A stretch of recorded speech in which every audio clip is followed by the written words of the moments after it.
Hello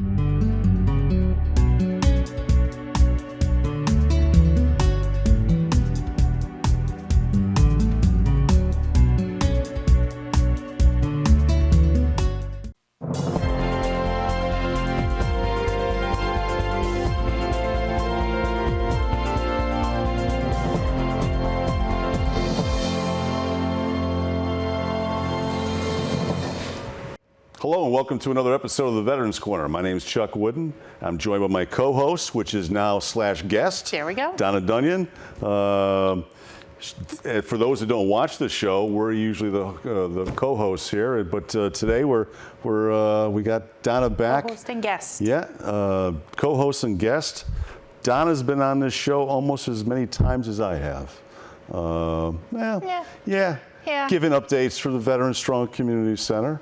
And that's what we're going to be doing for this episode. Donna, welcome back. Welcome back as a guest this time. As a guest. I can go on, but I'm not going to. Let's just get right to the meat of it. Donna's going to be here talking about what? Stand Down? Stand Down, a whole bunch of stuff that's going on at Veterans Strong Community Center, and just an update about where we are, what we're doing, and how busy the next 2 months are.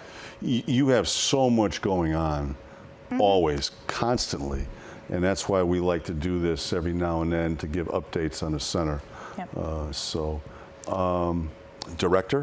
Director of the Executive center? Director of Veterans Strong Community Center. Yeah. And I know you have other titles. You do other. Yeah, some of them we can't repeat on camera. Okay, so we won't do that. Yeah.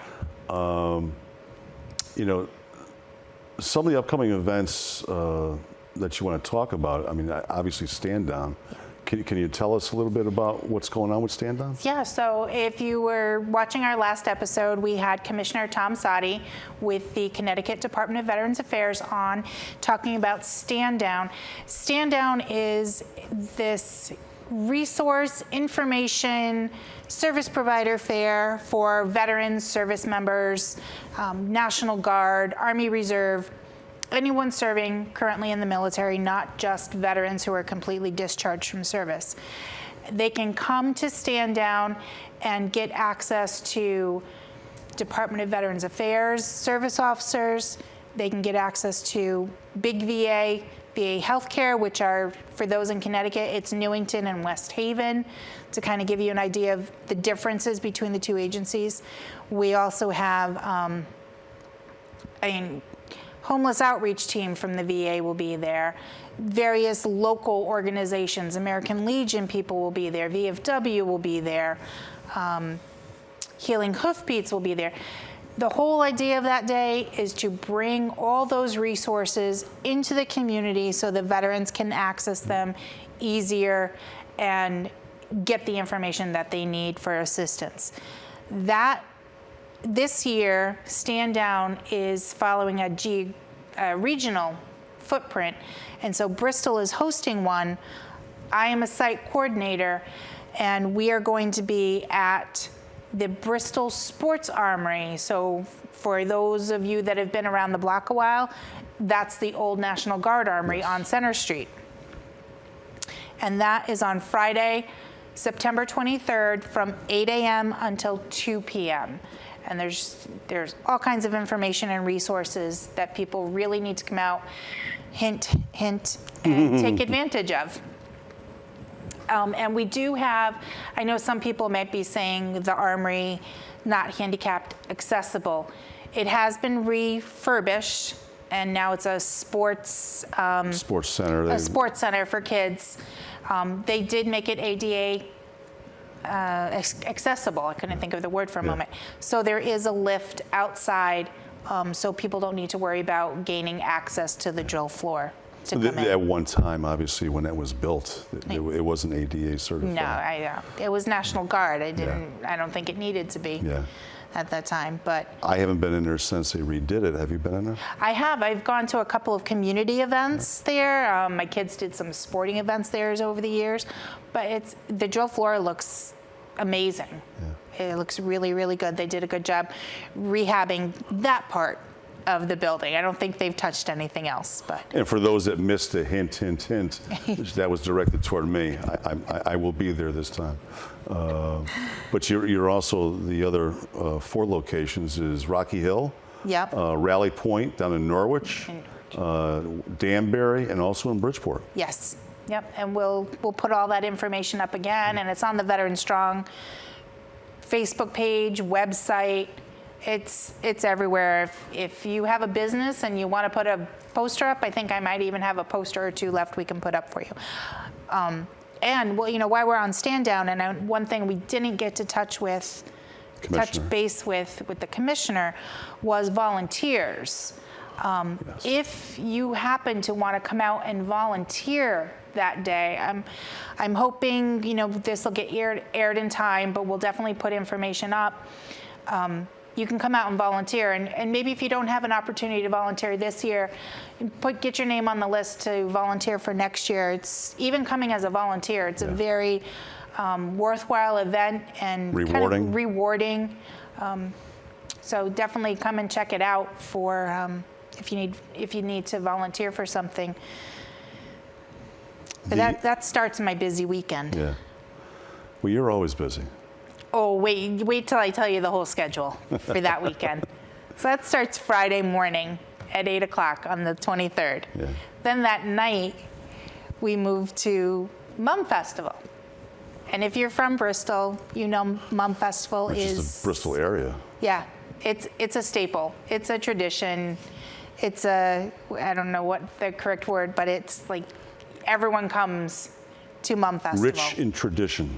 Very rich in tradition, and this year is the 60th anniversary of the Mum Festival, and I am also on that planning committee. You can tell I didn't have a say in the dates on any of this stuff. And we are hosting the Hometown Hero program. Yes. So this year, Hometown Hero for the 60th anniversary of the Mum Festival are Vietnam veterans. Okay. So we are encouraging Vietnam veterans from the greater Bristol area to come out and participate in the presentation ceremony on Friday night at 5:30. And that's, again, still September 23rd. And we will have a big presentation for them and just recognize, give them the recognition they deserve. My dad's a Vietnam vet, so this year is very important to me to make sure we recognize them and honor them correctly. So if you are a Vietnam veteran, just come out and join the group. Yeah. You don't have to come up on stage. We have someone selected to represent Vietnam veterans who will accept everything on behalf of them, but just come out and enjoy the evening and The larger the group, camaraderie, the better. too. Yeah. That's a big thing we always talk about on the show, the camaraderie between veterans. That's big. That's big. Now, we pretty much touched everything on standby, right? Stand down, yep. Stand down. That's Stand right. down. I'm sorry. The Mum Festival. And what else is going on? So that's all Friday. And then Okay. Saturday, we will be at Mum Festival. Veteran Strong Community Center will have a booth. Yep. And we'll be hosting the dunk tank. What'd you look at me for? I don't know. I need volunteers to be in the dunk tank. We have one volunteer so far, and it's a fundraiser for the center. The Bristol Mayor Jeff Caggiano has agreed to be in the dunk tank for us, so he'll be in there about noon. I'm being told from the control room that I need to volunteer. Well, if you're up to it, yeah. I can't guarantee how warm the water will be, but Mayor Caggiano will be in about noon for anyone that wants to come out and take a shot at getting him dunked. And so we'll be there all day Saturday. And then the Sunday morning, we have a Hometown Hero breakfast, again in honor of the Vietnam veterans. But all veterans are welcome. All veterans are free. General public is $10. We do ask people just to reach out to us and purchase tickets in advance so we can, listen, I had COVID this summer. The commissioner, when he was here, He had it during the summer. So many people have had it. It's still out there, so we want to control the numbers. So that's why we want everyone to buy their tickets in advance. Plus, get a head count for the food. Get a head count for the food. The food is being catered by Rod's, Yeah. another Bristol staple, Now, where's it going to be located? at the Elks Lodge, 1010 on South Street. South Street. And the breakfast starts at 8, runs from 8 to 10. So a quick little breakfast before you go back to the Mum Festival or participate in the parade, which will be in the parade as well. Yeah. And then closing ceremonies on Sunday night. That's Sunday night. Sunday night, yeah, I don't know what time closing ceremonies are. I want to say like maybe around 5:30. Now, And then I'm taking 2 days off. 2 days or 2 weeks? Just 2 days. 2 days. The parade, what time is the parade? The parade steps off at 1:30, and it is following a little bit of the traditional parade route. So they're going to start on Ray Street like they have in the past Yeah. years. They go down west Yeah. to School Street. No, they're going all the way down to South Street. Yes, sorry. They're going all the way down to South Street and then on to Main Street. Okay. They normally would go all the way down the way South down. Street. The festival, because we have the new high school, Yeah. or the magnet school, we are hosting pretty much the festival on the school grounds. The carnival and the main stage and everything will be on the ball field, but then all of the vendors and food and kids things are going to be actually on the pavement of the boulevard. So that's why the parade can't go down the Down the boulevard this boulevard. year. I know you're going to have a live auction. Actually, we're going to leave Bristol and go into the Terryville area. Yeah. What's going on up in Yeah. Terryville? Tell us. So that covered my September. Yeah. So October, we have two really good fundraisers. I think there's something for everybody in here.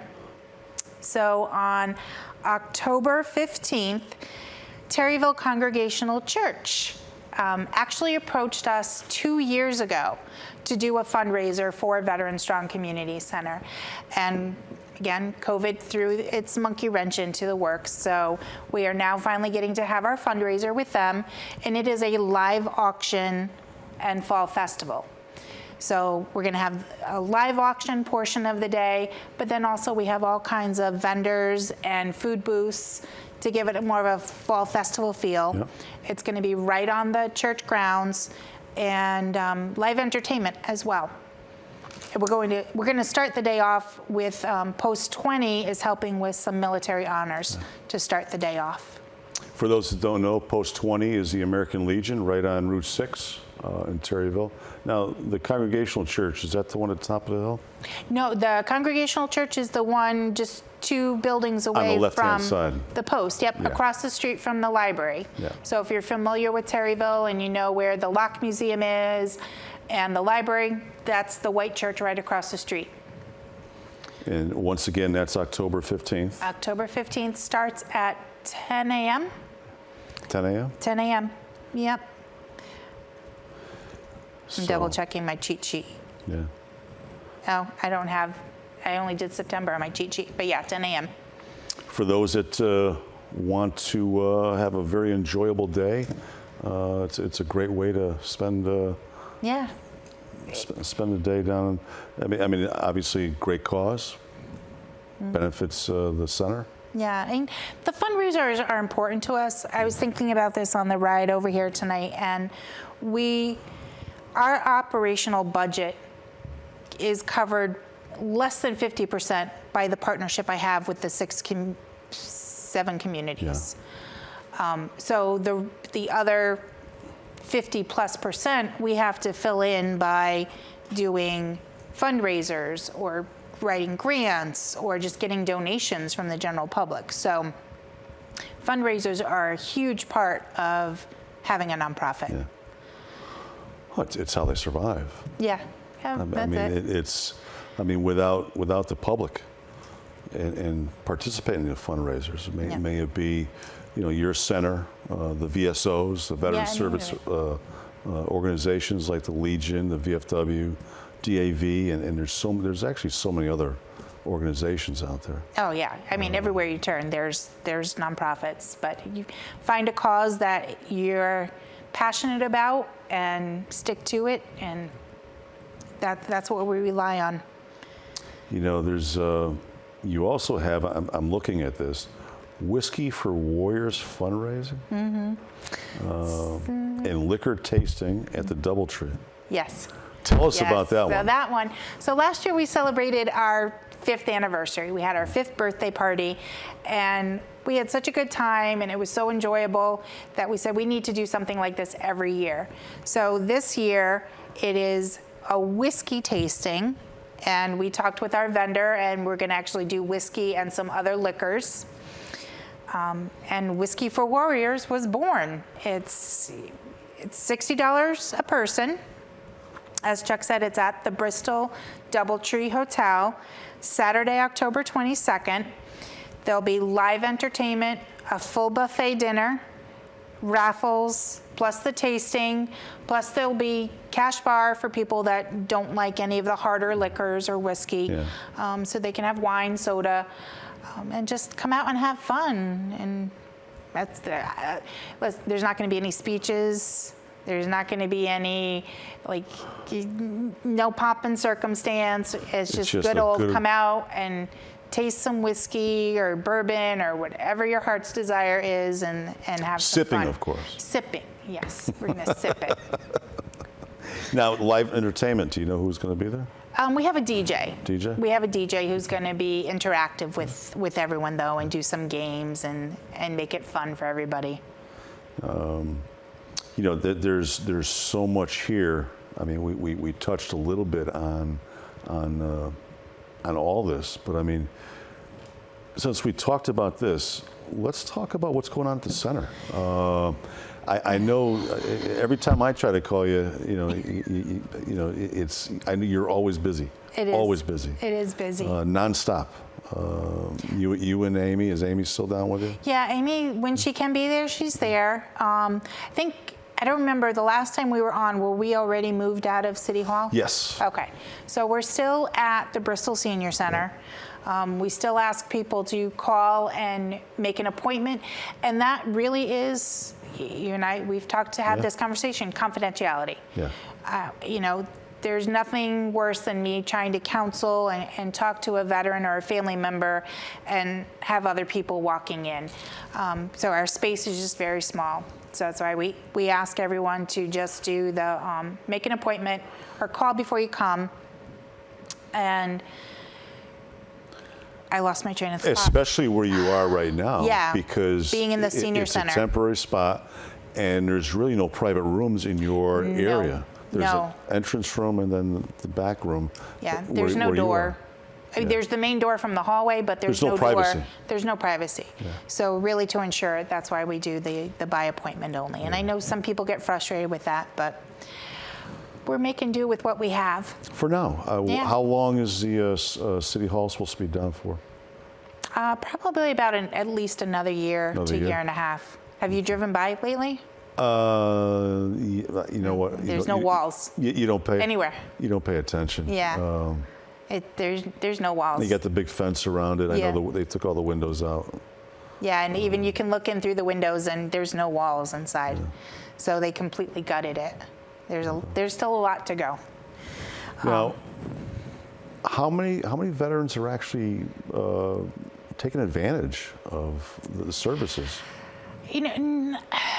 Has it gone? Is it still? Has COVID affected it? It has, and it hasn't. Yeah. It has from the perspective of we're seeing a lot more people come in, and it's not just the quick question: who do I call? What's the form I need for this? It's more, I lost my job. I'm going to lose my apartment. So it's more case management. Yeah. And that's something that we've been working on behind the scenes. We've been doing a lot of strategic changes behind the scenes to help the center. We've got new case management software that we're implementing. Over the weekend, I just upgraded our Microsoft Office, which caused a little bit of a issue, and I was busy trying to get my email back up and running all day yesterday. So, but it's all to better the center in the long run, better how we serve the veterans we do. But to answer your question about numbers, we still see on average anywhere from 250 to 275 a year. Overall, since we started as the nonprofit, we've seen over 1,300 Wow. veterans or family members. That's So- amazing. Well, there's over 7,000 Veterans. in the towns that we cover. Yeah. So There was it's a just time a drop where in the bucket. There was a time where that's what was just in Bristol. Yeah. I remember at one point they were, per capita, Bristol was the largest veterans organization. You know, Or veterans population. population. Yeah. What did I say? Organization. Yeah. I know It's what you meant. close. I know what you meant. And that was just 8, 9, 10 years ago. Yeah. There's still, for the state of Connecticut, Bristol still has the 4th largest veterans population That's of all the cities. I mean, you think about some of the cities, New Haven, Hartford, Bridgeport. I think we're ahead of New Haven even for that. You've got, Bristol used to be the 10th. I think now they're like the 13th largest city in the state. Yeah, they're still, So, that says a lot about the population of veterans in there. Now, it's been what, has it been 5 years? How many years has it been since you branched out into the local communities? well, we started that the very first year of becoming nonprofit, which was in 2016. So this past July, it was our 6th anniversary. Wow. So 6 years of branching out. Now, how, in those local communities, obviously they're much smaller, are they, is there much participation in the smaller communities? Oh, yeah. Yeah. Yeah, and COVID affected that, and the commissioner talked about it too when he was here. We had to change how we do things. Yeah. So I go out every month. I try to go to each of the other towns just to do one day of outreach in that town. And every town does it differently. Like I can go to Burlington, and I used to have, before COVID, I had a core group of like 6 or 7 guys that would come out and just have coffee and bagels and chat. And I let them talk, and if they needed some information, I give them the information. But then I could go to Plymouth, and I'll have one person come in at a time. So every community is different, and I'm learning to be flexible with that. And whatever works for the veterans in that community, that's how we'll run the outreach. You mentioned Burlington and Plymouth. Just so the viewers know, the local viewers in this area, and most of the communities that you serve in the center, from the center, is within the Nutmeg viewing area. Yeah. So we. What are some of the other communities so the viewers know? Sure. It's Bristol, Burlington, Harwington, Plainville, Plymouth, Thomaston, and Wolcott. Yeah. So a lot of them are in the Nutmeg viewing area. That's good. And plus, those that follow us on Facebook, they can also find out. Oh, yeah. It's just another way of getting the word out, let people be aware. Yeah, and I am partnered with those communities, but I've had veterans call me from Putnam. I've had veterans call me from Winstead. I've had veterans call me from Vermont, of all places, because I spend so much time up there in the winter. I actually must have put my card up somewhere, and someone called me from Vermont. We've got about less than a minute now. Is there Oh, wow. anything else that you want to put out to the viewers? No, just need volunteers for the dunk booth. Yeah. I know this is probably going to air after it, but volunteers. Anytime you need something to volunteer, please give us a call. We're always looking for Phone number? volunteers. 860-584-6258.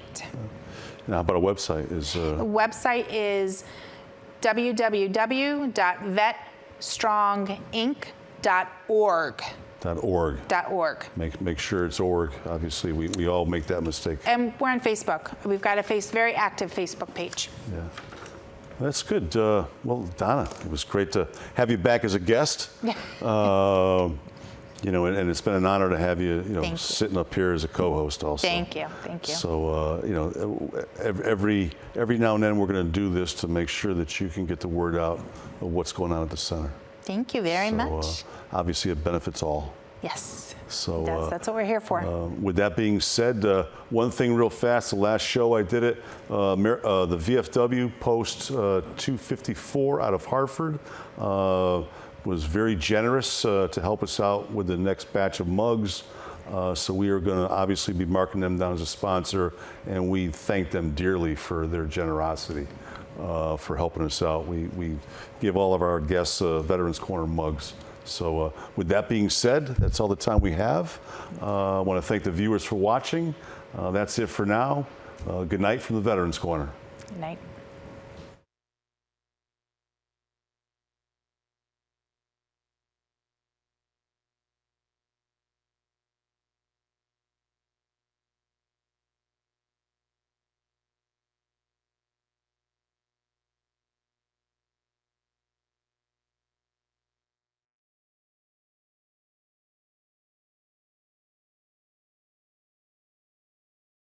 Riverview Apartments is Bristol's two-time beautification award-winning residence community for adults age 55 and older. They offer 1 or 2 bedroom apartments with modern appliances, air conditioning, wall-to-wall carpet, and tiled floors. Both heat and hot water are included. Riverview also offers a wide range of activity rooms that include a billiard parlor and a spacious community room. It is handicap accessible with safe, secure parking for tenants and ample off-street parking for visitors. 860-940-6757 or riverviewbristol.com.